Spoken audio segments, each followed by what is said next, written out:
Fala, moçada.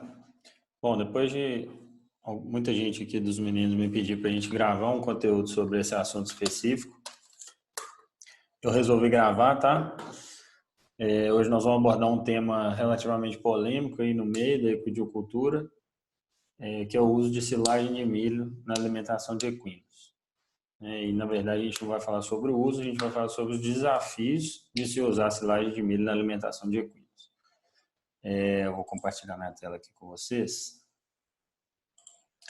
Bom, moçada, grande parte do que eu vou falar aqui agora, na verdade, é parte, né, de algumas palestras que a gente tem dado aí em alguns lugares. Uma delas foi no Sincave, né, no Simpósio Internacional do Cavalo Atleta, que aconteceu lá na UFMG em 2019. Falamos sobre isso um pouco para o grupo de pesquisa e de trabalho do professor Ciril, lá na PUC. Falamos sobre isso no encontro que tivemos da Guabi, né, a linha de equinos aí, talvez a maior fábrica, né, de comercializar de ração, a nutrição aí da linha de equinos do Brasil, detém aí o maior mercado. Então a gente tem tentado levar essa mensagem aí para muitas pessoas, né, fora da escola. E depois de alguns alunos nos pediram para poder gravar essa aula aqui, eu resolvi então compartilhar com vocês esse material também, tá? Bom, basicamente hoje a gente vai falar aqui dos desafios nutricionais do uso de silagem para equinos. Isso aqui, moçada, é o seguinte, é uma visão zootécnica e dentro da medicina veterinária, né? Obviamente que a gente está falando tanto da parte nutricional quanto da parte de saúde, tá? Então vocês vão ver que no final das contas não existe essa regra de usa ou não usa, isso é ruim ou é bom, né? A gente tem características, a gente tem pontos aí que a gente precisa levar em consideração, tá? Estamos desenvolvendo linhas, né, de pesquisa. A gente sabe que o uso de silagem, principalmente silagem de milho para equinos, é recorrente aí no Brasil. Muita gente usa, muita gente tem bom resultado, muita gente tem problema. Então ainda tem um quarto escuro aí no meio dessa questão da silagem que a gente precisa estudar, né? A gente precisa entender como é que isso acontece, como é que isso funciona. A gente tem uma visão da clínica, né, muito incisiva em relação ao não uso, tá? Não recomendação de uso. Clinicamente, isso tem total fundamento, né? A gente teve essa discussão muito num nível de profundidade muito alto lá no Fórum de Gastroenterologia Equina, que aconteceu junto com o Sincave em 2019. Foi uma discussão ótima, acho que com muito fundamento, muita informação bem embasada, né, para a gente tomar decisão. Obviamente que o uso desse tipo de alimento precisa de um acompanhamento nutricional, precisa de um acompanhamento veterinário, né? Ele não pode ser indiscriminado. Hoje a equidicultura colhe frutos, né? Obviamente nos lugares que tem problema, nos lugares que não tem problema isso pode ser imperceptível, mas a equidicultura colhe frutos desse uso indiscriminado, né? Assim como aconteceu com outros alimentos à base de milho aí no passado. Hoje a gente tem visto alguns problemas recorrentes aí do uso de silagem de milho. Então a ideia aqui é a gente trazer essas limitações, né, e propor soluções, porque também a gente não pode nos ater simplesmente às críticas, nos ater simplesmente à recomendação de não usar, mas e aonde só tem essa opção? E aonde a gente consegue, né, que os proprietários reduzam o custo de fato de criação, né, com o uso de silagem, não necessariamente a silagem de milho. Então a ideia é a gente discutir um pouco desses pontos aqui, tá? Então eu vou compartilhar com vocês aí algumas experiências, né, nos desafios do dia a dia que a gente tem visto, tá? E tentar trazer clareza aí para esses pontos cegos, esses pontos fundamentais aí para a gente discutir. Alguns pontos que eu queria deixar bem claros aqui, né? E isso é uma opinião minha, mas é o que a gente vê na literatura, tá? Primeira coisa, a nutrição de equinos, ela é muito negligenciada, principalmente se comparada com outras espécies. Então, se a gente comparar aí com a nutrição de ruminantes, né? Nós temos nutricionistas aí de alto nível. Suínos e aves nem se fala, né? A gente está trabalhando aí num nível de precisão, de ajuste, de exigência de aminoácido para determinada linhagem, por exemplo. Nós não estamos falando nem de espécie mais, nós estamos falando de linhagem. E o cavalo a gente vê que ainda vem, né, sem tração, sem força, sem preocupação por parte principalmente dos proprietários, né? Obviamente que isso não estou generalizando aqui, mas há ainda uma certa negligência em relação à nutrição, né? E a gente lembra que sem saúde de trato gastrointestinal a gente não tem movimentação, a gente não tem cavalo saudável. Então tudo que faz um cavalo, toda a função que esse cavalo tem, seja ela no esporte, seja ela, né, no lazer, na lida, no trabalho, é necessária a saúde de trato gastrointestinal. Então, isso é uma fala, né, do professor Alexandre Gobessa. A gente admira muito o trabalho, né, é parceiro aí em várias frentes de trabalho e é a maior verdade, né? Possivelmente ele leu isso ou essa fala não é dele, mas se for, acho importante a gente dar os devidos créditos aqui. Mas ele me disse isso uma vez e ficou muito marcado. Sem saúde de trato gastrointestinal não existe cavalo, não existe movimentação. E a gente vê uma negligência ainda, né, nesse segmento aí dentro da equidicultura. Obviamente que buscando evolução constante, buscando melhora contínua, mas ainda a passos lentos, né, o que a gente vê principalmente no campo. Tá? Outra coisa que a gente precisa ficar muito alinhado aqui é que qualquer fonte, gente, de proteína e energia, ela deve ser considerada, desde que ela seja saudável e sustentável. Então, muitas vezes, vocês vão ver assim, alguma crítica, né, ou alguma recomendação contrária ao uso de determinado alimento, mas muito mais do que o alimento em si, talvez o problema esteja mais na forma de utilizar do que na própria composição daquele alimento. Se a gente for pensar biologicamente, né, qualquer alimento é composto de carboidrato, proteína, lipídio, minerais, vitaminas, né, em proporções diferentes, obviamente, em disponibilidades diferentes, né, e talvez a gente precise encarar esses alimentos aí como ingredientes de dieta e não como base de dieta ou não como a dieta completa, né? A gente não vai falar aqui de silagem como dieta completa, nós vamos falar de silagem como ingrediente de dieta. Obviamente com as devidas correções, com os devidos ajustes, se for o caso, se for necessário, né? Outro ponto, como eu já comentei, a silagem de milho é uma realidade na criação de cavalos e muitos problemas que a gente tem visto se devem ao uso sem qualquer critério nutricional. Então a ideia aqui é exatamente a gente trazer esses pontos aí para que isso fique talvez um pouco mais claro ou para que isso fique um pouco mais presente aí, principalmente, né, pensando em saúde, pensando em fornecimento de nutrientes, tá? Bom, se a gente for pegar o que acontece, né, dentro de qualquer área, dentro de qualquer centro de treinamento, a gente tem uma dieta formulada, tá? Que seria a primeira dieta, né? Em qualquer sistema de produção a gente tem isso. A gente tem uma dieta que é fornecida, então a dieta formulada, ela sai do software, ela sai do papel e ela vai para o coxo. Então é a dieta que é fornecida, tá? A gente tem a dieta consumida, então isso é individual de cada animal, isso depende muito do tempo que esse animal tem para comer e assim por diante. E a gente tem a dieta que é absorvida. Então, o nosso papel, a nossa função é tentar aproximar ao máximo essas 4 dietas, porque elas necessariamente vão ser diferentes, tá? Vou dar um exemplo simples aqui para vocês. A gente tem uma situação num centro de treinamento onde os animais precisam consumir 2,5 kg de ração na parte da manhã. E, eventualmente, esses animais são soltos em piquetes. E não dá tempo desses animais consumirem esses 2,5 kg ou alguns desses animais, né? Obviamente que a gente tem trabalhado para resolver essa questão, mas alguns animais às vezes não têm esse tempo, porque eles são soltos em piquetes justamente para favorecer o bem-estar, para favorecer a saúde mental desses cavalos, né? Quer queira, quer não, nós acreditamos muito nisso, né? No comportamento natural, em esses animais ficarem soltos em grupos, ter contato visual e assim por diante. A gente pode discutir isso mais para frente.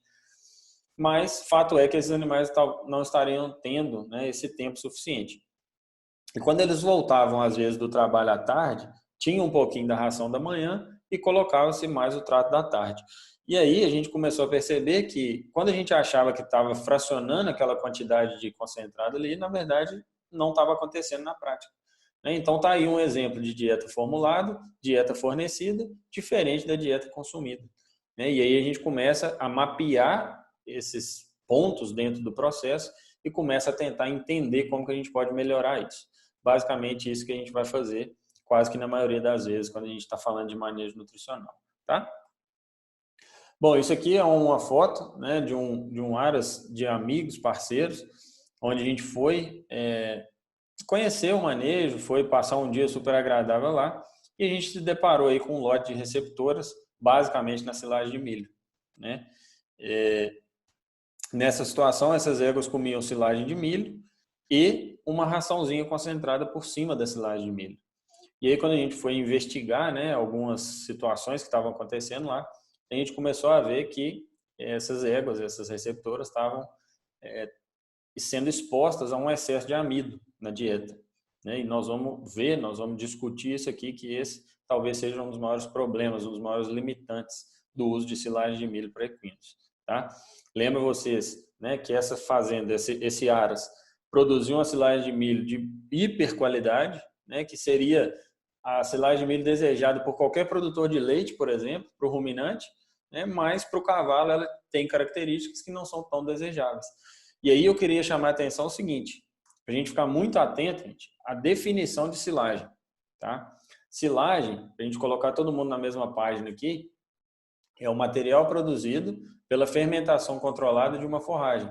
Ou seja, nós estamos falando o seguinte, que silagem é um produto, material produzido pela fermentação controlada de uma forragem.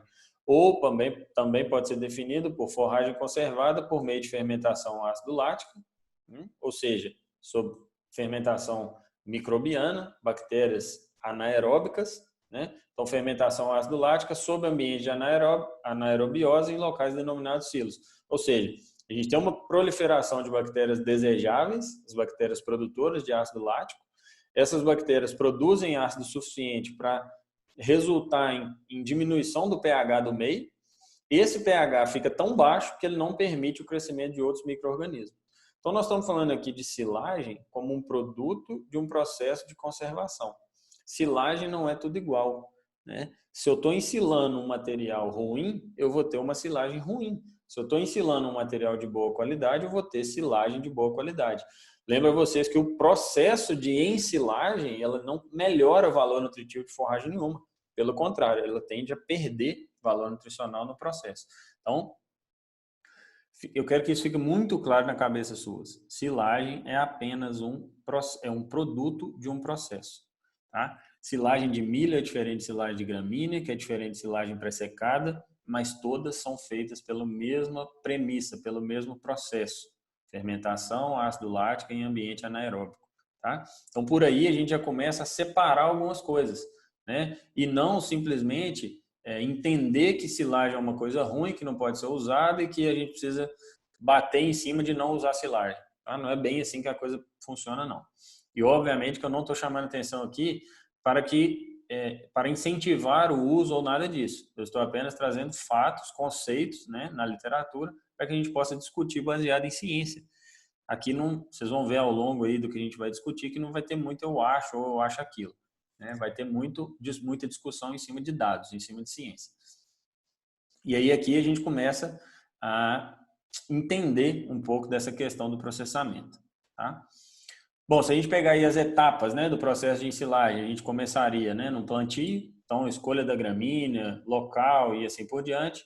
Depois na colheita, aqui fundamental, principalmente, é o cuidado, né, com o teor de matéria seca da planta.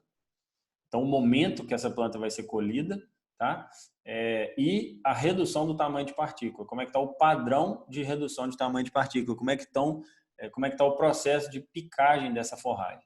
Tá? Depois dessa forragem picada, a gente vai descarregar, né? Ou carregar o silo, né? Descarregar esse material dentro do silo.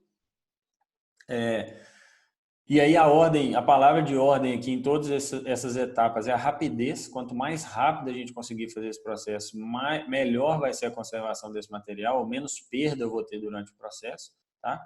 É fundamental que a gente faça a gestão do processo de ensilagem. Cada etapa dessa aqui tem os seus pontos de controle. E aí nós vamos cada vez mais refinar esse controle em cada etapa dessa, para que a gente não precise depois lá na frente ficar fazendo correções, né, do ponto de vista de manejo, do ponto de vista de composição, por erros que a gente cometeu lá atrás. A gente vai fazer ajustes pensando na composição da planta em si, mas não pensando em erros que foram cometidos ao longo do processo. Tá? Depois que esse material é colocado no silo, a gente vai tentar compactar esse material ao máximo, e a ideia dessa compactação é tirar o oxigênio de dentro mesmo da massa. Lembrem que essa fermentação ela acontece em ambiente anaeróbico, então quanto mais eu conseguir tirar o oxigênio daqui de dentro, melhor.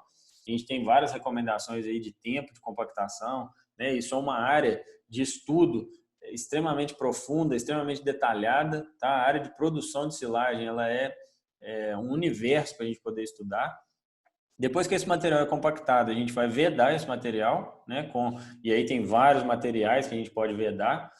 Na maioria das vezes a gente vai usar uma lona mesmo, de uma lona plástica, né? Dupla face, que a gente fala, mas eventualmente a gente pode usar materiais mais resistentes, de plástico e de misturas, né? De ligas de plástico para poder ser usadas, onde a ideia aqui é permitir o mínimo possível de troca de gases com o meio.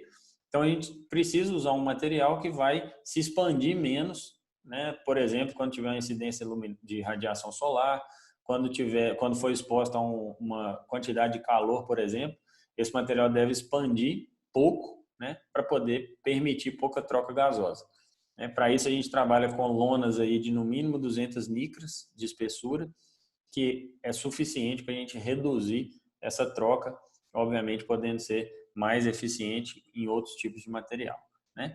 Aqui tem uma etapa que não é da ensilagem propriamente dita, mas essa etapa de distribuição, colocação no coxo é fundamental, porque é uma etapa onde gera muita perda dentro do processo, principalmente perdas invisíveis, né? Onde a gente já começa a ter proliferação de fungos, e aí extremamente importante para os equinos em função da produção de micotoxinas, tá? De bactérias aeróbicas, perdas mesmo de valor nutricional desse material.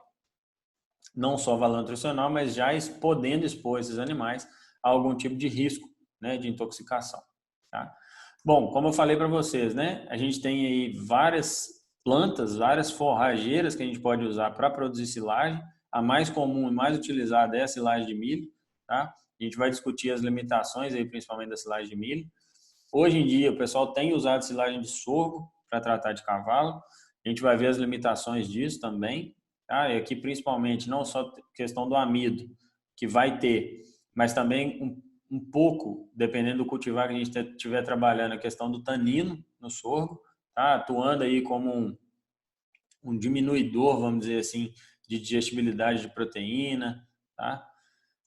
E a gente tem a silagem de capim, né, onde a gente vai ter a possibilidade aí de fazer uma silagem que não vai ter amido na composição, tá? E é uma possibilidade da gente fazer volumoso barato. Possibilidade real, tá, gente? Vou trazer dados para vocês aqui de campo, dados reais, para vocês poderem ver em que nível que nós estamos falando aí de comparação, quando a gente pega a silagem de capim em relação à silagem de milho, tá?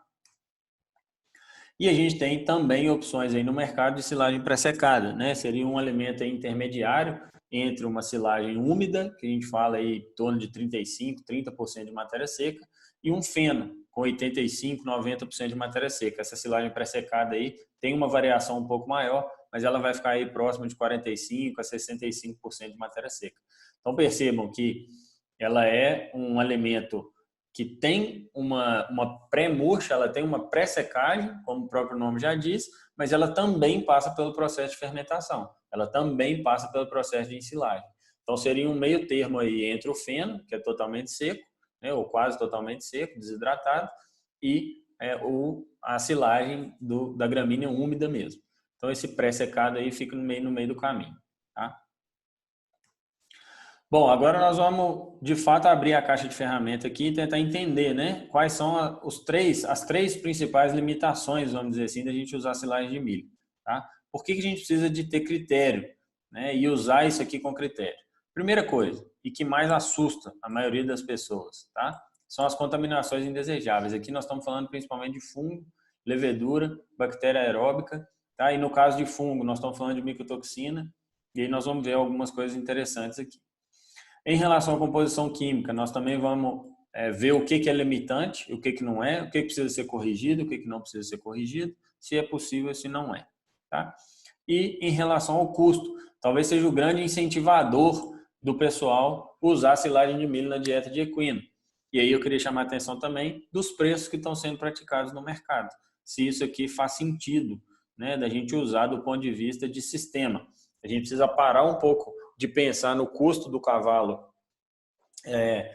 sem muita organização, sem esse custo estar muito bem detalhado, porque às vezes a gente acaba se perdendo nas decisões. Então a gente gosta muito de chamar atenção para o custo alimentar ou para o custo de diária alimentar desse cavalo, tá? Que vai compor aí em torno de 40% a 50% do custo total desse cavalo.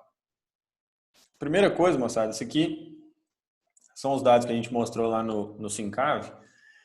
A gente pegou um banco de dados do laboratório de análise, né, de micotoxinas da UFMG.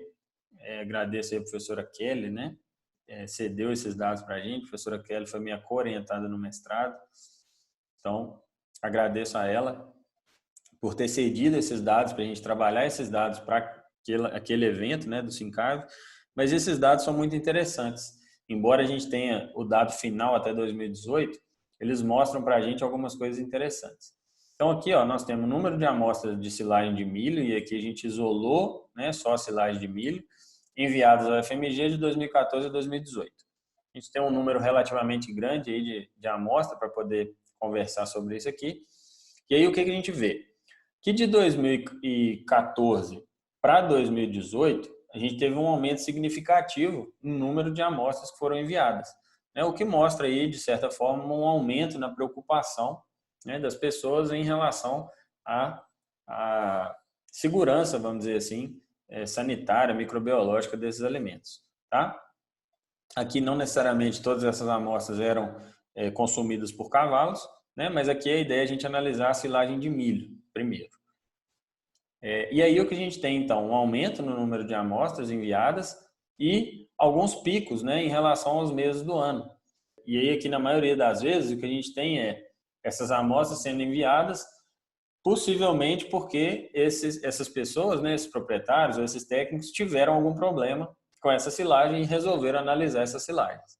E aí a gente vê que essas amostras coincidem com épocas, né, do ano onde a gente pode ter algum tipo de aumento de contaminação por micotoxinas, principalmente em função da temperatura. Tá? As micotoxinas, elas são compostos secundários, né, produzidos pelos fungos, e principalmente em algum momento de estresse. E no caso das temperaturas limítrofes ali para crescimento, né, pensando em meses frios do ano, pensando em meses de temperaturas mais baixas, a gente poderia sim fazer uma correlação com momentos de estresse desses fungos, né, crescimento aí com algum tipo de estresse e apresentando maiores contaminações, por exemplo, levando aí a casos clínicos de intoxicação e aí fazendo com que as pessoas investiguem mais, né, como é que tá essas amostras. Bom, isso aqui é um dado importante e mais legal do que isso aqui é quando a gente pega todas essas amostras que foram enviadas, quantas delas estavam contaminadas para fumonizina, né, que seria uma das micotoxinas de maior preocupação aí para nós veterinários em relação à contaminação de equinos, principalmente em função, né, da intoxicação clínica e casos de leucoencefalomalácia. Bom, se a gente for pegar aqui, praticamente todas as amostras estavam contaminadas, tá? Mas apenas uma dessas amostras estava no limite acima do que é recomendado, principalmente aí pelo FDA, né, que é o Departamento de Saúde, né, Humana e Animal dos Estados Unidos. Então, isso aqui chama atenção por quê?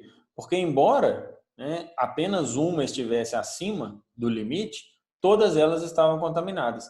A gente espera que vai ter um certo nível de contaminação? Espera. E o que a gente vê na literatura, moçada, é que o consumo dessas micotoxinas ele é cumulativo. Então, uma coisa que a gente precisa ficar muito atento é que mesmo, né, que não seja suficiente para estar acima desses níveis críticos de fumonizina, a gente vai ter consumo crônico, consumo frequente e os animais sendo expostos a essas micotoxinas por muito tempo. Aí a gente vai ver outras consequências disso também. Aqui a gente vê a mesma situação, ó, para contaminação de deoxinivalenol, que é o DON, né, uma outra micotoxina de preocupação aí, principalmente do ponto de vista clínico. A gente vê que quase todas as amostras estavam contaminadas e apenas uma, né, acima do nível de contaminação preconizado também pelo FDA. E aí aqui a gente vê, de novo, que embora não tenha essa contaminação suficiente, né, para poder causar a doença clínica, mas esses animais estão sendo expostos a essa quantidade de micotoxina o tempo inteiro, tá? Outro dado importante, né, que é a contaminação por Zeara lenona. Se a gente pegar aqui, ó, mais amostras acima dos limites previstos, né, nos órgãos mundiais aí de saúde, principalmente na União Europeia e nos Estados Unidos. E aí aqui se justifica um pouco, né, embora também quase todas estivessem contaminadas, tá? Depois a gente tem um número ali para a gente ver. Isso aqui também justifica, às vezes, um maior número de diagnósticos, por exemplo, principalmente na questão de aborto e de alterações reprodutivas. Tá? Essa micotoxina ela tem essa característica, né, de alteração nos eixos fisiológicos aí da reprodução. A gente não vai entrar nesse detalhe agora, vocês vão ver isso em outras disciplinas, mas percebam que tanto o nível de contaminação abaixo do nível crítico eram maiores, mas também a gente tinha mais amostra contaminada acima do nível crítico. Tá? E aí, moçada, o que chama atenção aqui é o seguinte, a gente tem um número total de 116 amostras, considerável, né, em relação à análise de todas essas micotoxinas, e aí a gente fez uma análise aqui de contaminação tanto de aflatoxina quanto de fumonizina. Então, se a gente pegar o número de amostras contaminadas com afla das 116, a gente tinha 100 e 111 com fumonizina. E dessas que eram concomitantes, ou seja, que tinham as duas micotoxinas presentes na mesma amostra, nós tivemos 95. Então, significa dizer o seguinte, que 95% dessas amostras estavam co-contaminadas. Tá? E se a gente pegar aí na literatura, né, quando a gente vê sobre essa co-contaminação de micotoxina em amostras de silagem ou mamíferos expostos a alimentos co-contaminados, ou seja, mais de uma micotoxina, parece que há um efeito potencializador, tá, dessas micotoxinas, principalmente em relação ao sistema imunológico. Então, parece que há uma depressão do sistema imune desses animais. E aí fica, né, um questionamento que, bom, se isso é um problema, qual é a solução ou como eu posso trabalhar isso aqui de forma um pouco mais segura, tá? E aí a gente tem algumas possibilidades, né, desenvolvidas justamente para poder trabalhar esses alimentos. Isso já é usado na indústria, na nutrição animal há muitos anos, em outras espécies de monogástrico. Isso tem vindo agora para o cavalo no Brasil, né? Em outros lugares já é usado, mas no Brasil isso tem vindo agora, que são os adsorventes de micotoxina. Então, a possibilidade de melhorar um pouco essa situação de contaminação utilizando alguns adsorventes de micotoxina. Então, seriam partículas, né? Seriam fragmentos aí dos alimentos que entrariam nas rações, entrariam nas dietas para tentar indisponibilizar ou tentar sequestrar de alguma forma, eu não sei se a melhor palavra é essa, mas tentar indisponibilizar essa micotoxina para ser absorvida, para ter contato ali, principalmente nas células dos enterócitos. E aí a gente então precisa pensar, né, se realmente é o caso de utilizar, principalmente pensando que o cavalo é uma espécie sensível a micotoxinas. Mas mais importante do que só o cavalo, nós precisamos pensar nisso aqui, ó. Quais são as categorias que comem silagem de milho? Tá? Se a gente for pensar aqui, na maioria das vezes são éguas receptoras, potros em crescimento,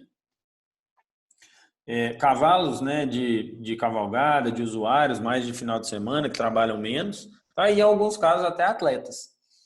E como nós estamos falando de depressão de sistema imune, como nós estamos falando de, às vezes, diminuição de resposta a um certo desafio, pensa bem, nós estamos falando de uma receptora que tem um produto de valor agregado no ventre. Nós estamos falando de potro em crescimento, que às vezes precisa de um aporte proteico um pouco maior, que não vai ser suprido pela silagem de milho, principalmente, tá? E que se não houver algum tipo de correção na dieta, esse potro pode, né, ou na maioria das vezes ele não vai expressar o seu máximo potencial de crescimento, o seu máximo potencial de musculatura. Pelo contrário, ele tende a acumular até um pouco mais de gordura. Se a gente vai pensando em atleta, já tem um desafio sanitário grande, né? Pensando em deslocamento, viagem, contato com animais de outros lugares, o estresse de estar ali num lugar diferente, estresse de viagem, assim por diante, a gente ainda expõe os animais ao estresse na nutrição, ao estresse na dieta. Então, alguns pontos aí para a gente poder pensar, né? Se é de fato necessário a gente usar e, se caso for necessário, a gente levar isso em consideração, saber, né, que isso está acontecendo, e é muito importante a gente ter um alto nível de consciência e preocupação em relação a isso, tá? E aí, por outro lado, eu queria trazer uma informação aqui, né, porque parece que esse negócio de silagem de milho é um negócio muito novo, né, muita gente comentando sobre isso, e aí, moçada, eu queria que ficasse muito claro na cabeça sua. Nós pegamos aqui um trabalho de 1915, tá? Que fala exatamente isso aqui, ó. Silagem de milho que está podre ou mofada ou estragada de qualquer maneira é insegura como alimento para cavalo, tá? Mas pode ser utilizado se for necessário, tá? Se for a única fonte de alimento, a única fonte de volumoso, se for o melhor custo-benefício realmente, pode ser utilizado, desde que se tome os devidos cuidados, tá? Nós estamos falando de 100 anos, nós estamos falando de agora. E não sou eu que estou falando, né? Tem N comprovações científicas aí que a gente pode trazer para poder embasar a nossa decisão. Então, eu queria que ficasse muito claro na cabeça sua que não existe certo e errado. Existe a gente tomar uma decisão baseada em dados, baseada em números, baseada em informação científica, tecnicamente, né, bem embasada, para que aquilo seja a melhor decisão para aquele sistema, para aqueles animais, para aquele aras, para aquele centro de treinamento e assim por diante. Tá?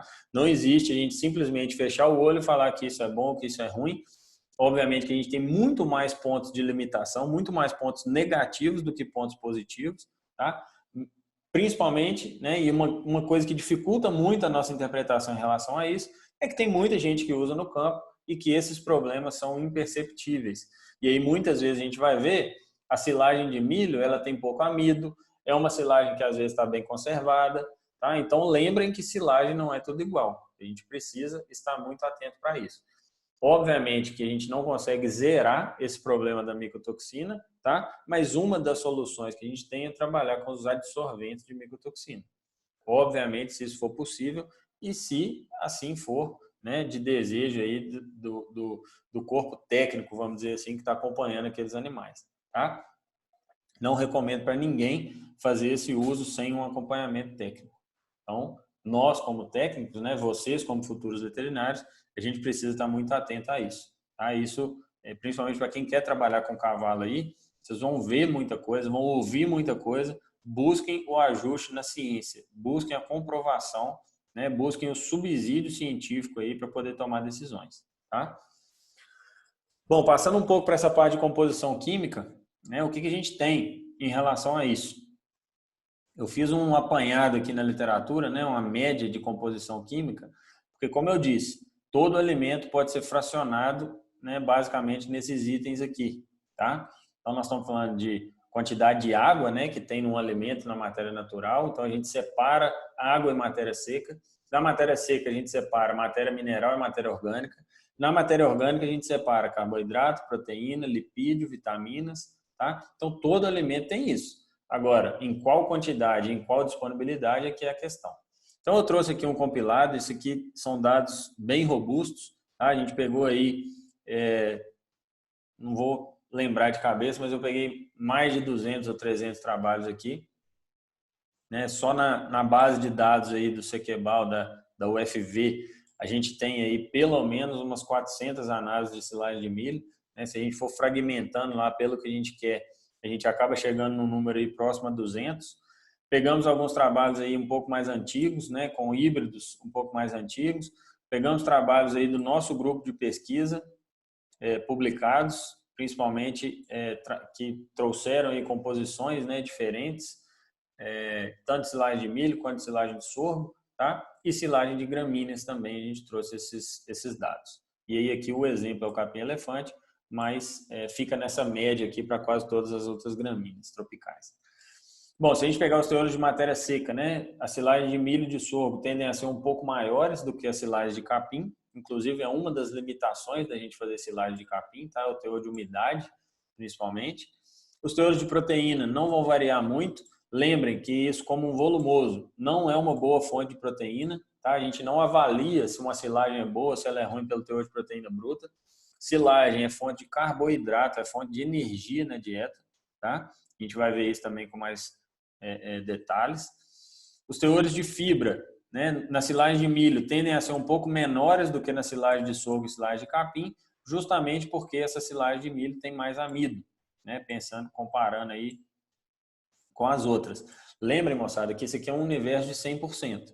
Para que um componente aumente, o outro precisa reduzir, tá? Tudo continua sendo o mesmo peso, o mesmo quilo de matéria seca. Mas toda vez que eu aumento alguma coisa, eu tenho que reduzir outra.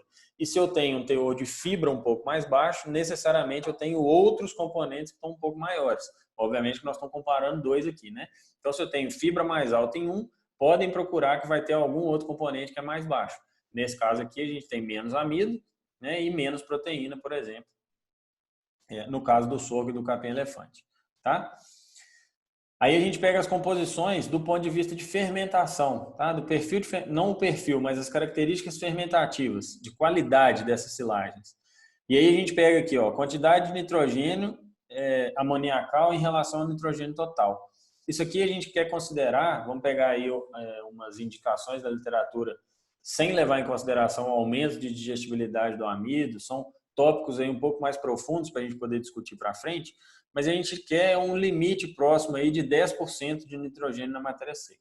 Tá? Aqui na silagem de milho, vocês percebam que tem 9,7, na silagem de sorgo 12,09, na silagem de capim-elefante 16,49. Toda vez que a gente aumenta esses valores de nitrogênio, significa que a gente teve quebra ou teve deaminação de aminoácidos lá das proteínas da forragem. Tá? Via de regra, moçada, isso aqui tem uma correlação com a presença de bactérias do gênero Clostridium. São as bactérias que predominantemente vão deaminar esses aminoácidos, vão liberar esse nitrogênio aí no meio. Tá?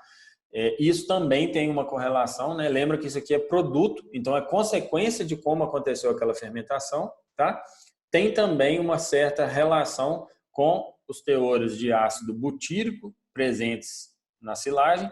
Então, quem predominantemente produz ácido butírico são essas bactérias do gênero Clostridium. Então, percebam que como a gente tem mais nitrogênio amoniacal, né, a gente vai acabar também tendo aqui uma quantidade um pouco maior de butírico, pensando aí na presença de Clostridium. Tá? Isso em função principalmente, né, da capacidade, vamos dizer assim, daquele meio, daquelas bactérias ácido-láticas dominarem a fermentação e permitirem, né, ou proporcionarem a redução do pH a ponto de não deixar esses outros micro-organismos crescerem. Isso aqui está muito relacionado com a umidade também, tá? Os teores de matéria seca mais baixos. A gente acaba tendo uma supercompactação dessa massa, tá? A gente cria um ambiente anaeróbico ali antes de ter a queda do pH e aí os clostrídeos conseguem proliferar. Lembrando que os clostrídeos são anaeróbicos estritos, então eles precisam desse ambiente anaeróbico para poder proliferar lá dentro. Só que quando esse ambiente anaeróbico é criado em pH baixo, está tudo certo, porque esse pH baixo não vai deixar eles desenvolverem. Mas quando esse ambiente anaeróbico é criado e o pH ainda não está baixo, aí vai possibilitar o crescimento desses clostrídeos e a gente acaba tendo esses quadros aí, né? De pH um pouco mais alto, nitrogênio amoniacal um pouco mais alto e butírico ou presença desse ácido aqui em maior quantidade quando a gente compara, por exemplo, com uma silagem de milho, que teve o pH um pouco mais baixo e não teve tanta quebra, não teve tanta liberação de nitrogênio assim. Tá? Quando a gente pega a densidade energética, a silagem de milho é mais densa, 2,84 megacalorias por quilo. Tá? Isso aqui é calculado, tá, gente? Isso aqui não é uma análise. Isso é calculado baseado em equações do NRC. Tá? Então, eu calculei isso aqui, trouxe para vocês essa informação. Se a gente pegar a silagem de sorgo aí 1,92, a silagem de capim-elefante 1,91. E aí a gente vai ver qual que é a implicação disso, tá? principalmente na relação de proteína e energia da dieta, né? A gente vai ver que essa quantidade de energia na silagem de milho influencia muito. Na maioria das vezes a gente acaba desbalanceando as relações de proteína e energia. Tá? Isso é um ponto a se chamar a atenção. Bom, trocando isso aqui em miúdos, né? O que a gente faz com essa informação? Como é que eu uso isso aqui, moça? Algumas coisas que são importantes. O que chama a atenção na composição dessa silagem de milho? Primeira coisa, teor de amido. Esse aqui talvez vai ser o grande limitante para a gente poder usar silagem de milho na dieta de cavalo, tá? Relação de cálcio e fósforo, se a gente voltar aqui, ó, vocês vão ver, olha aqui, ó, relações de cálcio e fósforo na silagem de milho, 0,29 por cento de cálcio contra 0,22 de fósforo, tá? E aí se a gente for pegar na silagem de gramínea de capim, por exemplo, 0,38 contra 0,8. Tá? Nenhuma delas é satisfatória. Tá? Por quê? Porque a gente quer tentar manter uma relação de 2:1, mas é 2:1 na dieta. Tá? Só que nem sempre a gente consegue fazer essas correções de mineral só com mineral. E aí acaba que a gente fica meio sem recursos para poder corrigir essa relação de cálcio e fósforo. Tá? Então chama a atenção, né, essa relação desfavorável de cálcio e fósforo, quase que de 1,5 ou 1,2 para 1 aqui, tá? A gente não quer isso. Na silagem de sorgo ela seria mais próxima de 2:1, mais favorável do que a gente quer, tá? E na silagem de capim-elefante a gente precisaria aí, né, de suplementar ou de corrigir um pouco do fósforo para tentar manter essa relação de 2:1. Como eu disse, isso aqui não essa relação de 2:1 não é do alimento, é da dieta. Mas quando isso no volumoso é muito desbalanceado, a gente acaba ficando sem recurso para poder corrigir só com os minerais que a gente tem disponíveis no mercado. Bom, então voltando aqui para nossas limitações, né? Além do amido e da relação de cálcio e fósforo, a gente tem as relações de proteína e energia. Vocês vão ver que a gente tem uma recomendação, né, de para cada quilo de proteína, quanto de energia eu deveria ter. Então, há uma recomendação certa de balanceamento entre essas duas grandezas na dieta. E a silagem de milho faz essas grandezas se desbalancearem muito. Tá? Então, do ponto de vista de composição química, esses aqui são os 3 limitantes principais. Aqui eu trouxe para vocês só uma comparação da digestibilidade do amido de aveia e do amido de milho nas diferentes partes do trato gastrointestinal. Então, se a gente pensar aqui, ó, na digestão do intestino delgado, o milho, que é o amarelinho, ele vai ter uma digestão bem menor do que a aveia. Por que isso, gente? A enzima que vai digerir esse amido no intestino delgado é a alfa-amilase. E a alfa-amilase do cavalo, ela tem muito menos afinidade com o amido do milho do que com o amido da aveia, tá? E aí a gente acaba vendo que grande parte desse amido do milho vai passar ou vai escapar dessa digestão intestinal e vai passar para a digestão ou para a fermentação no intestino grosso, tá? Lembrando que essa digestão, essa fermentação no intestino grosso, ela vai acontecer a partir, né, da degradação por bactérias, né? Esse intestino grosso ele é totalmente colonizado, não que as outras porções não sejam, tá? A gente já sabe aí que até o estômago, né, até todo o trato digestivo tem a sua microbiota própria, equilibrada, tá? Mas essa digestão do amido do milho, em grande parte, né, ou quando ela escapa demais dessa digestão, quando a gente excede a capacidade da digestão intestinal do cavalo, ela vai chegar ao intestino grosso e aí a gente começa a expor esses animais a um risco muito maior. Tá? Então, eu tenho um risco de produção de gases excessiva, de deslocamento de alça, por exemplo. A gente começa a ter várias situações, né, onde dessas situações a gente vai caminhar para esses animais aí fazerem, né, alguns quadros de síndrome de abdômen agudo, né, a famosa cólica aí que a gente fala. Então, eu posso ter grande parte desse material chegando, excesso de produção de gases, excesso de mudança do ciclo hídrico, né? Então eu começo a ter uma produção de ácidos ali, principalmente de ácido lático, levando esse animal a um quadro inicialmente de acidose no intestino grosso e levando posteriormente a um quadro de acidose metabólica, isso pode acontecer, né? Há, de alguma forma, nessas situações, a perda de integridade ali da parede do intestino grosso, né? Liberação de estruturas das bactérias que são pró-inflamatórias, tá? Além de tudo, a própria fermentação, a própria quebra, estruturas dos carboidratos, do amido principalmente, elas são pró-inflamatórias também, tá? Então, o excesso disso, moçada, vai acabar gerando, de certa forma, um desequilíbrio na microbiota do intestino grosso, né? Quando esse quadro aqui acontece. Então, toda vez que a gente ultrapassa a capacidade digestiva do intestino, de amido, a gente acaba causando um desequilíbrio da microbiota. O professor Gobesso, lá da USP, fala muito isso. A gente tem alguns trabalhos aí de fora, né? A gente está fazendo um experimento agora em Egos Mangalaga Machado, onde a gente vai caracterizar essa modificação de microbiota desde a cavidade oral até o que sai nas fezes, até o que está presente no intestino grosso, para justamente dar um pouco mais de clareza, né, nessa situação e que isso seja mais uma justificativa ou mais um argumento para aqueles que não desejam utilizar a silagem de milho ou não desejam ter esse excesso de amido de milho nas dietas, tá? Bom, lá em 1992, né, a gente teve aí 2 trabalhos clássicos que mostraram essa questão da capacidade enzimática digestiva do cavalo.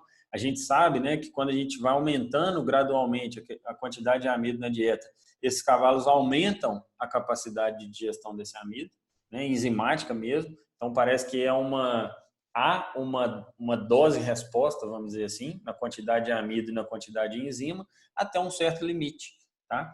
E aí a gente vê, né, 2 trabalhos aqui do mesmo ano, ó, os trabalhos do Potter e da Chiesa. Se a gente pegar esses 2 autores, um deles fala em 2,4 quilos de amido por refeição, né? Isso significaria aí nas rações comerciais, na maioria delas, 4 quilos de ração por refeição. A gente viu isso aqui acontecer por muitos anos, né? Em muitos lugares. Os cavalos comem 4 quilos de ração por trato, tá? E ocasionando vários problemas. Obviamente tinha variação do tamanho de cavalo, da quantidade de trabalho, do restante da dieta e assim por diante. Mas ainda assim a gente já viu isso aqui acontecer demais em hípicas aí, no Brasil e no mundo inteiro, né? Nos Estados Unidos isso aqui também acontece, tem relatos na literatura sobre isso. E aí, ó, essa outra autora aqui mostrou o seguinte, que o limite deveria ser de 1,2 quilos de amido por refeição, né? O que daria aí próximo de 2 quilos de ração. E basicamente o que a gente tem ainda seria essa recomendação aqui. Se a gente for pensar, né, no geral, assim, o que a gente vê na prática, né? Quando eu disse lá atrás que a nutrição de equinos é muito negligenciada, é mais ou menos isso aqui. Esse cavalo come 4 quilos de ração e todos comem igual, né? Eles não têm diferenciação em função da exigência, em função do tamanho, em função do peso, e a gente sabe que tem as variações individuais, tá? Então, muita gente ainda segue essa recomendação de máximo de 2 quilos de ração por refeição. Obviamente que ela é um pouco mais segura do que essa, mas a gente já tem dados mais recentes, tá? Né, do centro de pesquisa, da CARE, um centro de pesquisa de equinos, né, muito voltado para a nutrição, que trabalhos atuais, né, desde muito tempo aí pesquisando essas quantidades, esses níveis de inclusão, trabalhos aí de 2014, 2011, mostrando limites de inclusão de 500 gramas de amido por refeição, tá? Se a gente pegar aí um cavalo de 500 quilos, gente, isso significa mais ou menos 770 gramas de ração por refeição. E aí a gente cria, né, um problema real dentro de um ARAS, de um centro de treinamento, que é limitar a 1 quilo, por exemplo, de ração a cada trato. Para um cavalo que come 4 quilos de ração, eu precisaria dar 4 tratos. Será que isso é possível na prática? Então, a gente precisa chegar num denominador comum, né? Achar soluções práticas, achar soluções técnicas, vamos dizer assim, onde a gente consiga conciliar essas recomendações de saúde com o que a gente tem disponível hoje na indústria, né? E aí a gente vê, ó, situações como essa aqui, ó. Isso aqui é um garanhão, quarto de milha, com o que a gente chama de crista do pescoço, tá? Vocês vão ver na literatura aí o termo de crest neck, com um acúmulo de gordura acentuado, tá? Isso aqui tem alta correlação com doença metabólica, com síndrome metabólica equina, excesso, obesidade, doenças articulares, resistência à insulina, laminite crônica, tá? E aí a gente precisa começar a entender de onde é que está vindo isso.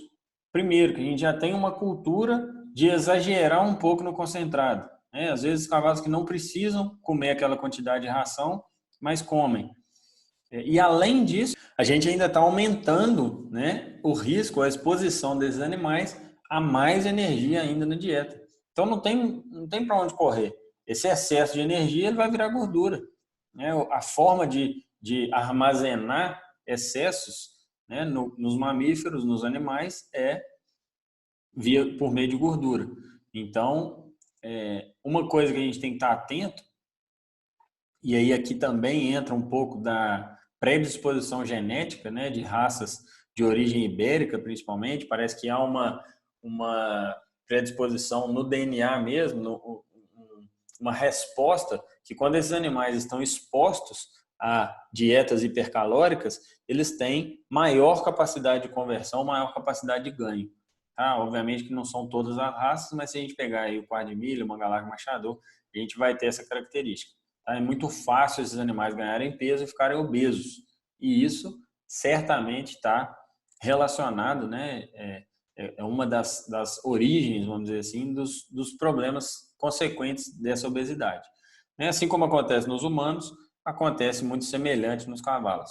Tá? Seria um quadro clínico semelhante ao diabetes no humano. Tá? Então, só para a gente ficar atento a isso aqui. Né? E aí, de novo, relembrando, a gente tem essas recomendações, a gente sabe do risco disso aqui e precisa achar soluções no dia a dia, precisa achar soluções que encaixem ali naquela rotina, né? Principalmente pensando em mão de obra, capacitação e treinamento desse pessoal, para poder lidar com essas limitações aí, né? Principalmente pensando que a maioria das rações que a gente tem no Brasil para equino hoje são de base de milho, são de base de amido, ou milho ou aveia. E se a gente ainda aumenta a quantidade de amido, né, via volumoso, invariavelmente, e é impossível a gente não extrapolar esse limite de amido por refeição.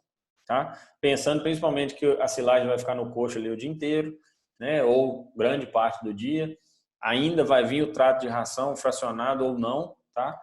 Quase que invariavelmente o tempo inteiro esse cavalo vai estar sendo exposto a excessos de amido, e aí isso leva, né, a digestão desse amido leva a picos de glicose, que uma vez que esse amido é digerido no intestino delgado, há uma resposta glicêmica imediata, né?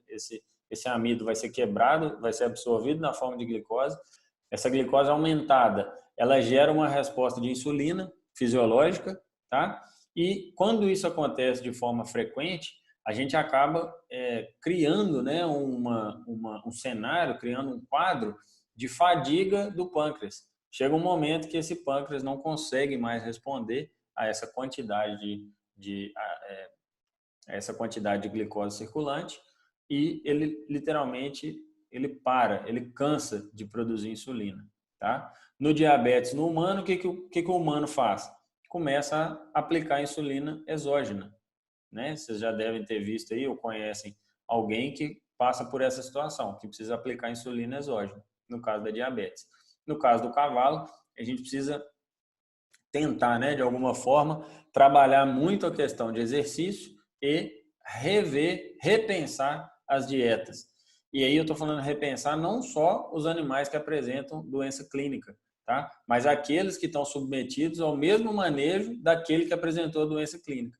Porque para os outros apresentarem a doença clínica é questão de tempo. A gente fala, né, numa tropa que está comendo silagem de milho, que tem muito amido, mais ração e etc., é uma bomba relógio. Em algum momento vai manifestar algum problema e a gente precisa trabalhar isso de forma mais preventiva. A gente precisa trabalhar as dietas desses animais, os planos nutricionais desses animais de forma mais saudável, tá? E aí eu trouxe aqui para vocês, ó, duas dietas que acontecem aí na prática, tá? Dieta 1, 8 quilos de feno, nada de silagem de milho, 4 quilos de ração e 100 gramas de mineral. Dieta 2, 24 quilos de milho, 4 quilos de ração e 100 gramas de mineral. Então, o que que tem nessa silagem de milho?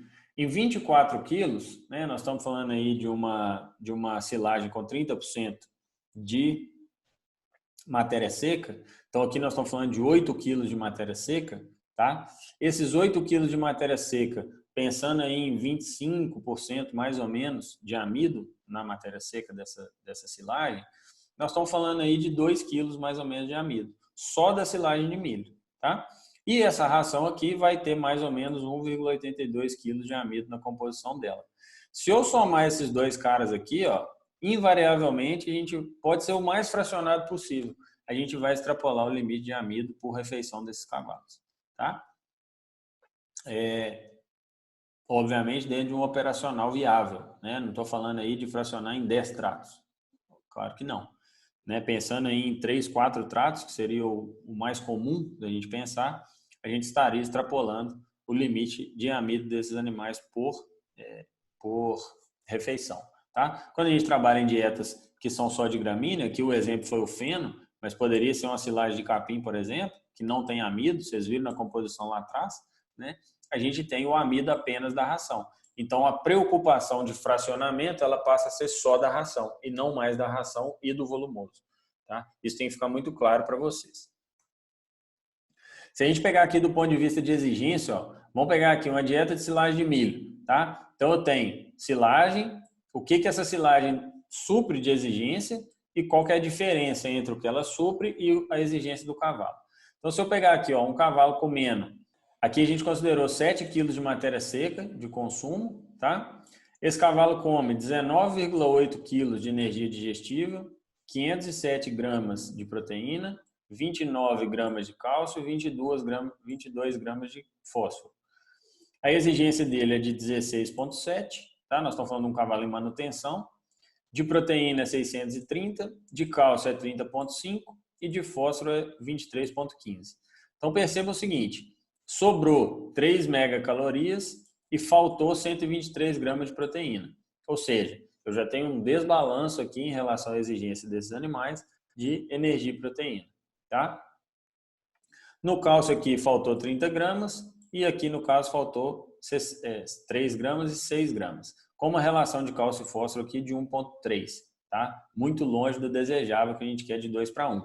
Obviamente, gente, que nós estamos considerando um cavalo que só come silagem de milho. Nós não estamos fazendo correção nenhuma aqui. Tá? E aí, essas limitações do alimento, elas acabam se sobressaindo, né? Porque nós estamos falando do alimento sozinho.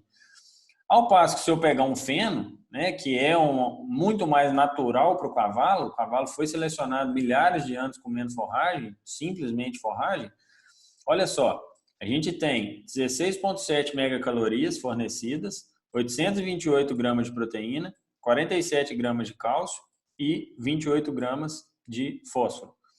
Na mesma exigência do cavalo, 16,7, praticamente fecha aqui a exigência de energia, 630 de proteína bruta,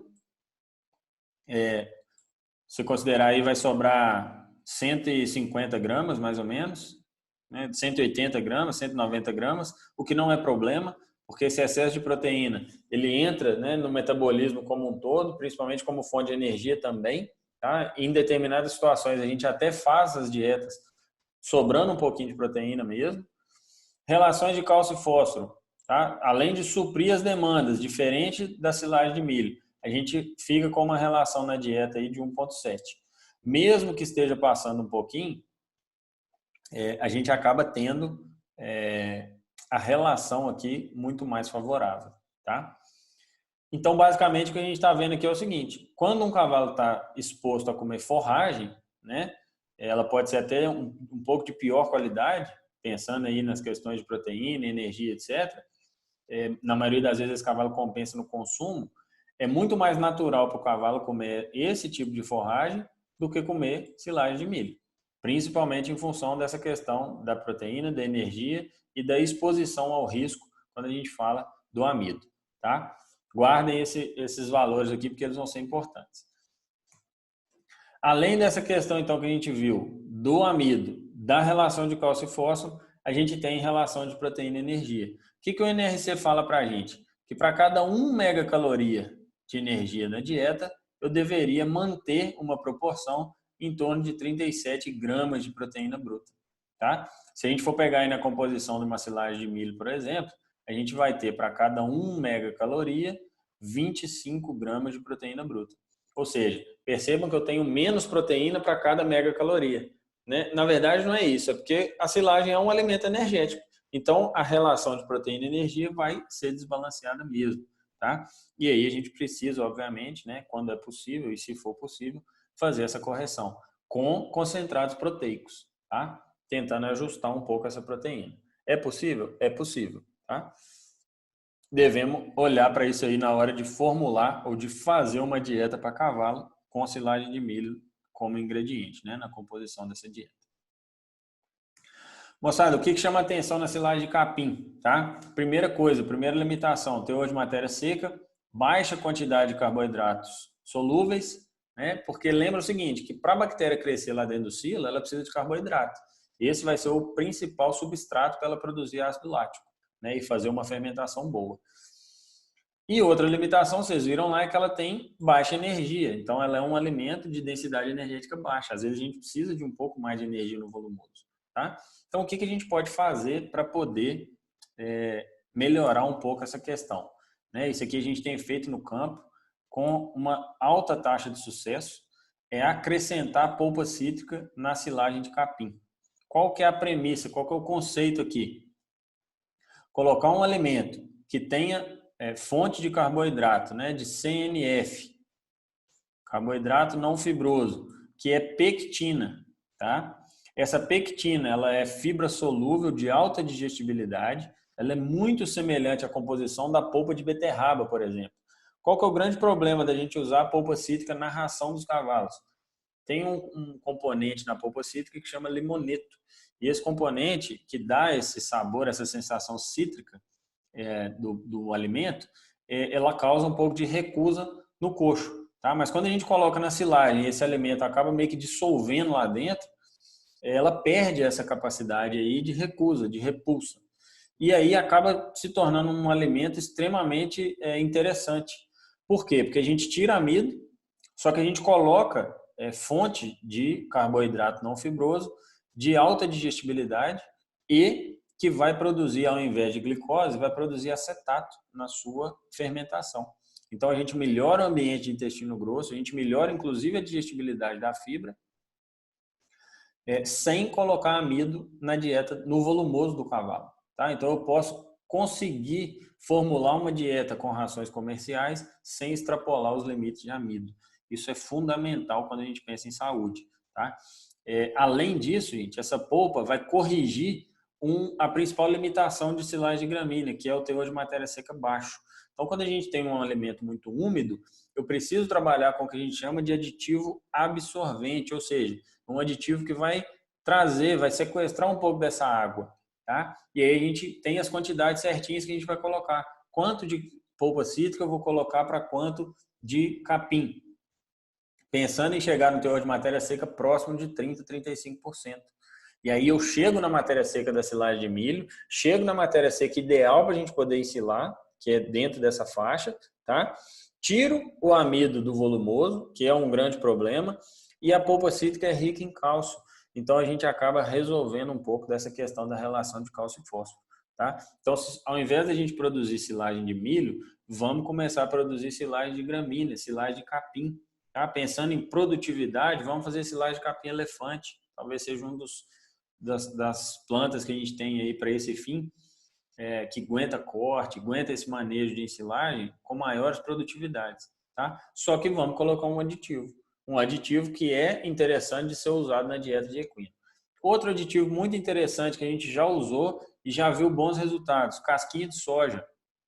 Inclusive, ela é adicionada em alguns casos aí, né, formulações de dietas no próprio aras, na própria fazenda, a casquinha de soja às vezes ela é adicionada.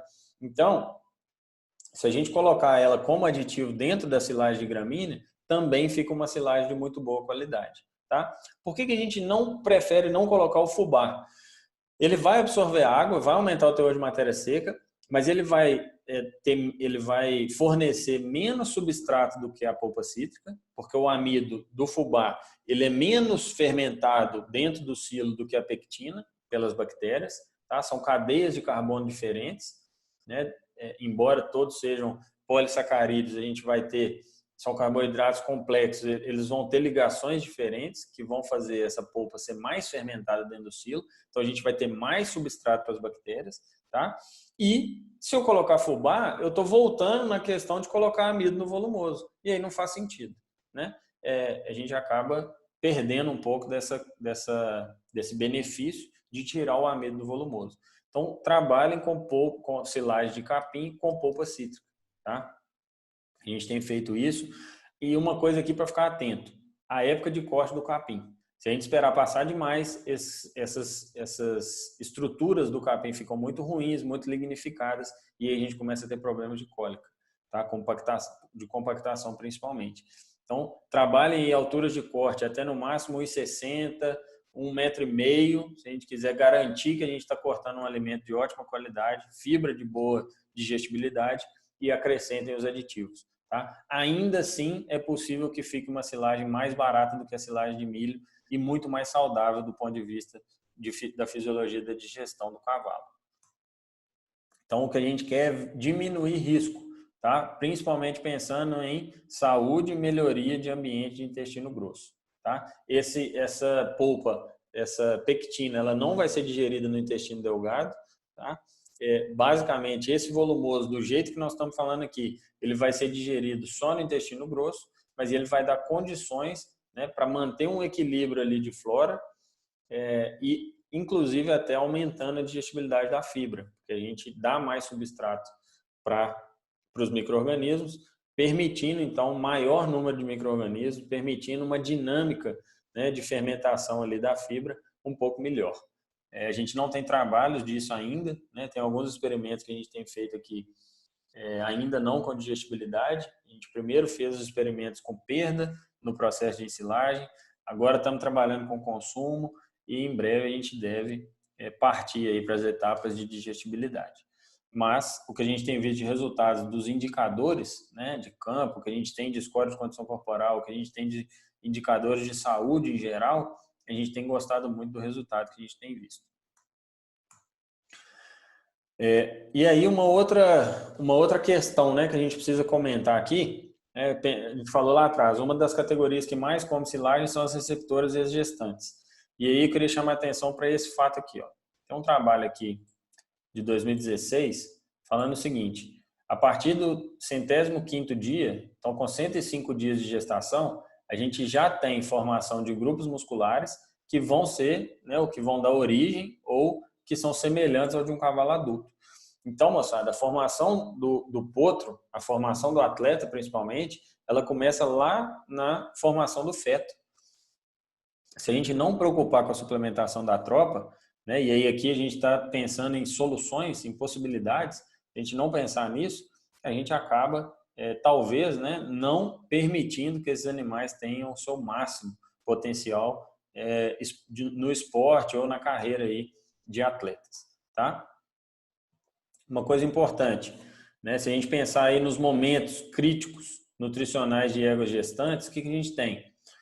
Vamos pensar numa égua aí que emprenha em outubro, início da estação de monta, tá? E vai parir aí em setembro. Então, a gente tem, segundo aquele dado, né, de 105 dias de gestação, períodos críticos a partir dos 90 dias de gestação, tá? E aí a gente percebe, ó, que até os 120, mais ou menos, se essas éguas têm oferta de forragem, né, se elas estão em pastagens de boa qualidade, tá tudo certo. A partir de março, abril para frente, a gente começa a fase que a gente fala de estação águas secas, já é uma estação de transição. Então, a gente começa a perder qualidade e quantidade de forragem. A gente já deveria começar a pensar em suplementar esses animais. Tá? E aqui fica a pergunta, suplementa ou não suplementa? Pensando que ela vai passar a maior parte, né, do desenvolvimento muscular desse potro que está lá dentro em épocas de restrição, em épocas de seca, né, e vai parir aí no final, né, de transição seca-águas. Obviamente que durante as águas ela vai comer, ela vai recuperar a condição corporal, vai produzir leite para o potro, tá? Mas essa formação de grupo muscular, essa formação do feto, essa égua não pode passar por restrição. Então a gente tem que já começar a pensar não só na suplementação próxima ao parto e no pós-parto, mas também em que esses animais estão comendo durante a gestação, tá? E aí aqui, ó, eu trouxe para vocês um comparativo, né, da exigência nutricional das éguas de acordo com o que a gente traz no NRC. Então o peso aumenta aí de 13% quando a gente pensa dos 5º mês de gestação até o parto. Isso aqui praticamente o que aumenta é o peso do feto, anexos fetais, tá? Só quando a gente pega a exigência de energia, do 5º ao 11º aumenta em 28%. De proteína aumenta em 41%, tá? De lisina aumenta proporcional à proteína, 41%. De cálcio aumenta 80% a exigência. De fósforo aumenta 87% da exigência. E aí eu pergunto para vocês, esse aumento de exigência, ele está acontecendo quando? Quando nossa égua está perdendo quantidade, perdendo qualidade de alimento, tá? Então aqui eu trouxe algumas possibilidades, né, para a gente pensar em como e quando suplementar esses animais. Se eu estiver trabalhando com silagem, e aí aqui fiz uma dietinha bem padrão, bem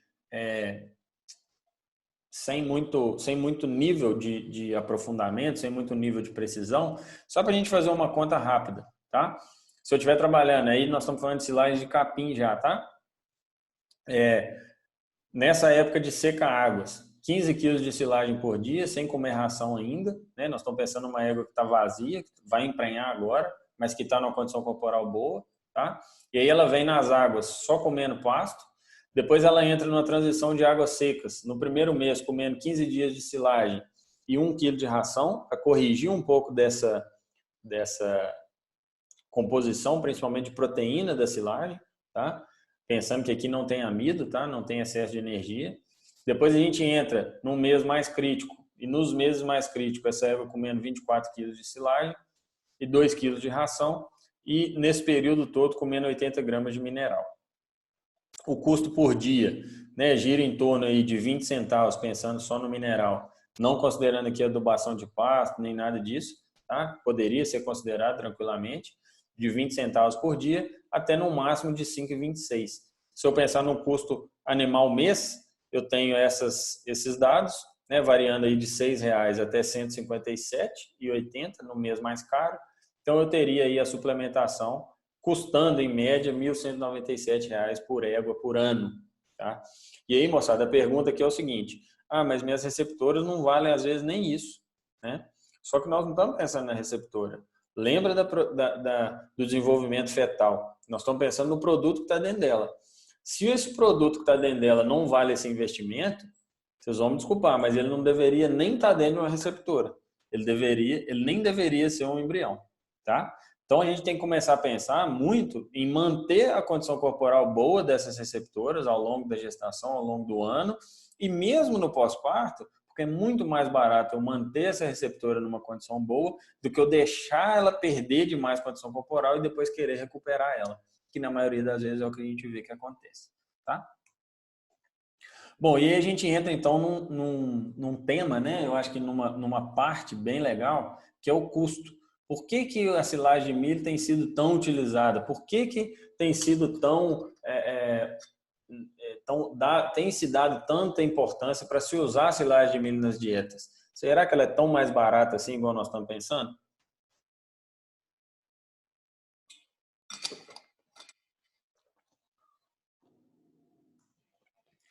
Aí eu trago essa frase aqui, essa frase não é nossa, né? É de um amigo que trabalhou muito tempo com gestão de projetos pecuários, e a gente traz essa frase que é o seguinte: a gente só acredita em Deus em números, né?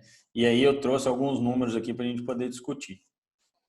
Então percebam bem, aqui a gente tem aquelas mesmas dietas que a gente viu lá atrás, tá? E aqui agora a gente vai fazer uma continha de quanto é que custa essas dietas. Então, a primeira coisa aqui, ó, aquela dieta 1 lá, com 8 quilos de feno, 4 quilos de ração, 100 quilos de mineral. Aqui a dieta 2, 24 quilos de silagem, 4 quilos de ração, 100 quilos de mineral. Perceba que eu troquei o feno pela silagem, tá? Que é o que a gente vê acontecendo no campo. Isso aqui é dado real, tá, gente? Qual que é o custo do volumoso? R$8, R$1 o quilo de feno. Ah, não, mas para mim chega a 1,50. Beleza, entende o raciocínio aqui que é mais importante, tá? Quanto é que custa a minha silagem de milho? R$7,92. De onde você tirou isso? Se a gente pegar aí o que é praticado no mercado, nós estamos falando aí de um saco de 30 quilos a R$10, né? Então nós estamos falando de 33 centavos o quilo. 33 centavos vezes 24 quilos, nós estamos falando de R$7,92. O custo com concentrado não muda, o custo com mineral não muda. Nós estamos falando aqui de um custo alimentar de R$15,21 contra um custo alimentar de R$15,13. Levando em conta o risco, vocês acham que vale a pena? Vocês acham que essa conta é saudável? Então é um primeiro ponto para a gente pensar, tá? E aí vocês vão entender de onde é que está vindo essa conta, né? 1 quilo de silagem de milho é 33 centavos. Se a gente paga R$10 no saco de 30 quilos, o quilo custa 33. E quando a gente faz essa conta na matéria seca, moçada, isso aqui é muito importante. Presta atenção. Se eu pegar 1 quilo de silagem, ela tem 30% de matéria seca, tá? Quer dizer que 1 quilo de silagem eu tenho 300 gramas de silagem, de matéria seca. O resto é água, tá? Se eu multiplicar, né, se 300 gramas de matéria seca eu estou pagando 33 centavos, significa dizer que em 1 quilo de matéria seca eu estou pagando 1,10. E aí isso aqui está praticamente o mesmo preço que eu estou pagando num quilo de matéria seca de feno. Se eu pegar o quilo de matéria seca de feno, né, o quilo na matéria natural custa 1,10, por exemplo. Né? Se a gente considerar que o feno tem 90% de matéria seca, nós estamos falando o seguinte, que se eu aumentar e multiplicar isso por 1,15, nós vamos ter aí 1 quilo de feno custando 1,20, 1,30, enquanto 1 quilo de silagem custa 1,10. Será que essa diferença de preço vale o risco? Então está aqui uma informação importante para a gente pensar. Tá? E aí aqui eu quis trazer mais detalhado ainda esses dados, aonde numa dieta 1, tá? Esses animais comem 24 quilos, na dieta 2, esses animais comem 24 quilos, na dieta 3, eles comem 24 quilos de silagem. Qual que é a diferença? O preço dessa silagem. Então, a silagem 1, da dieta 1, ela é feita na fazenda, a dieta 2 é feita na fazenda e a dieta 3 é comprada em sacada, tá? E o feno é comprado no mercado aí tipo A. Então, tá. Então, se a gente pegar aqui, né, na dieta 4, esses cavalos comem 8 quilos de feno, tá? Na dieta 1, aí aqui nós estamos falando de silagem de milho de novo. 3,5 quilos de ração, 3,5 quilos de ração, 3,5 quilos de ração, porque nós temos um excesso de energia aqui, então a gente pode diminuir um pouquinho esse concentrado, tá? E aqui esse cavalo comendo 4 quilos de ração. Uma correção para o mineral aqui, 110 gramas, e aqui comendo 80 gramas, tá? Então, se a gente pegar o quilo, né, o custo por dia, vamos pular aqui para essa última linha aqui, ó. Se a gente pegar o custo de diária alimentar desses cavalos, nós estamos falando aqui, na primeira dieta, R$ 9,02 por dia. Na segunda dieta, R$ 9,98. Aqui nessa primeira dieta, nós estamos considerando um custo de R$ 80 a tonelada, então aqui, ó, 8 centavos o quilo. Aqui nós estamos considerando um custo de R$ 120 a tonelada, 12 centavos o quilo. E aqui nós estamos considerando a silagem comprada, 33 centavos o quilo. E aqui o feno comercial, 1,10 o quilo. Por que isso aqui dá tanta diferença, gente? Esses dois preços aqui, eles são totalmente factíveis, tá? Se a gente fizer uma silagem de boa qualidade na fazenda, eles são totalmente acessíveis. Agora, se a gente estiver trabalhando, né? E aí aqui, ó, com 80 reais a tonelada de silagem, a gente faz uma diária alimentar de R$ 9,00 por dia. Com 120 reais a tonelada, a gente faz uma diária alimentar de quase 10 reais o dia. Com a silagem que a gente compra no mercado aí, que a gente vê os dados, né? A gente está falando de 15 reais de diária por dia. E com o feno eu estou falando de 15,92, praticamente 16 reais. Então, o que eu estou comparando?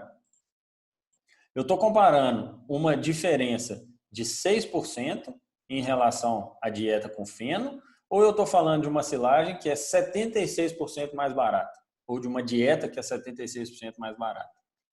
Então, é preciso ter muita clareza nesses dados, porque se a gente está falando de silagem comprada, moçada, na maioria das vezes, a recomendação realmente, e aí cegamente eu posso dizer para vocês, que é não usar, porque não faz o menor sentido. Eu tenho muito mais risco, eu tenho um monte de fator de risco envolvido, né, que não faz sentido a gente expor esses cavalos a esse fator de risco, sendo que isso não é mais barato nada. Não faz sentido financeiro a gente fazer isso, tá? Agora, se eu produzo a silagem, e aí aqui, ó, eu consigo produzir uma silagem de capim com polpa cítrica, tá? Como aditivo, próximo aí de 80 a 100 reais a tonelada, conseguimos fazer isso no campo com certa tranquilidade, aí sim nós estamos falando de dietas, né? Nós estamos falando de 5 reais por cavalo, 6 reais por cavalo por dia. Então, se eu estiver falando de 10 cavalos, que não é nada, né? Pensando aí num sistema razoável, vamos botar aí 10 cavalos vezes 6 reais vezes 365 dias, nós estamos falando de 22 mil de diferença, tá? Aí vale a pena um investimento na polpa cítrica, vale a pena um investimento em formar uma área de capim para poder fazer silagem e de cuidar, de tomar conta do processo para que essa silagem seja uma silagem de alta qualidade. Obviamente com acompanhamento técnico, né?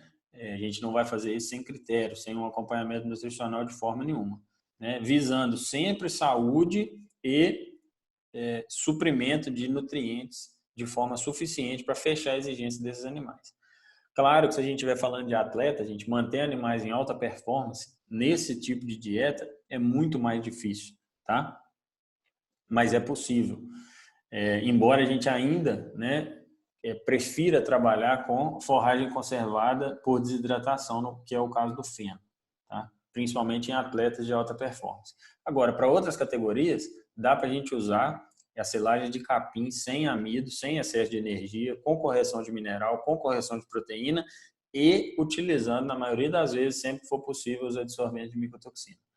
Tá? Fora isso, se não for favorável financeiramente, a recomendação é não usar, é não fazer de forma alguma.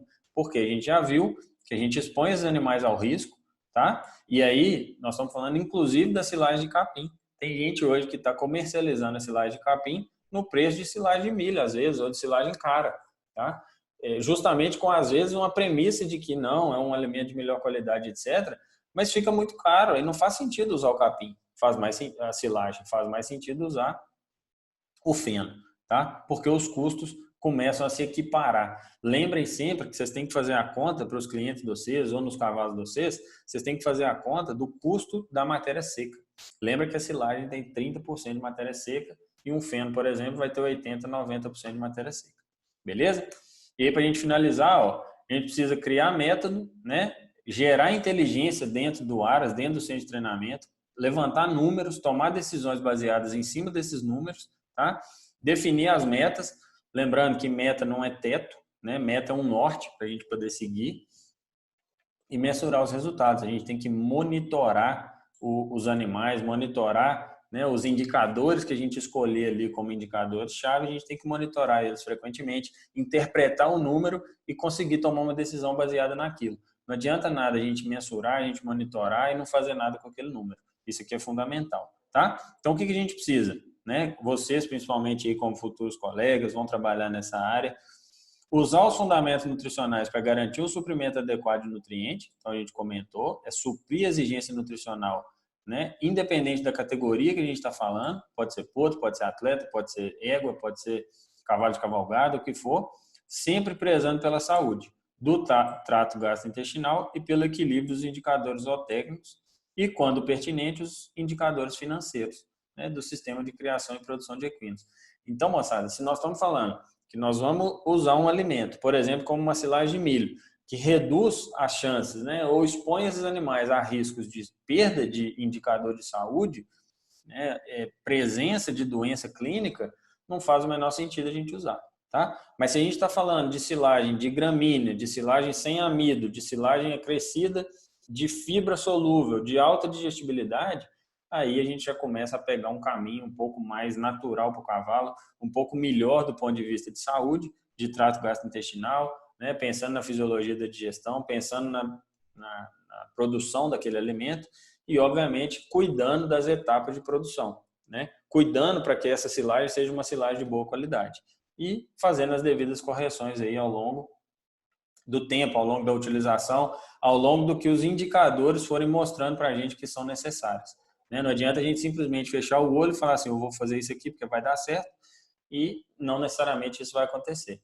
Né? O que dá certo em um, às vezes não dá certo no outro. Então, cria os seus métodos, cria os seus parâmetros para poder acompanhar isso na prática e para poder fazer com que isso dê o resultado desejado. Tá? Esquece esse negócio de que 100% é bom e 100% é ruim. Comece a buscar os ajustes que a gente precisa fazer na ciência, comece a buscar isso aí na literatura e nas observações de campo que vocês vão ter, né, baseado em números, né, não em sentimento de achar que é uma coisa ou que é outra. Beleza? Bom, a gente encerra essa parte aqui. Qualquer dúvida que tiverem, mandem aqui na plataforma, mandem lá no grupo do Telegram que a gente está à disposição para poder responder. Tá? Um abraço, fiquem com Deus.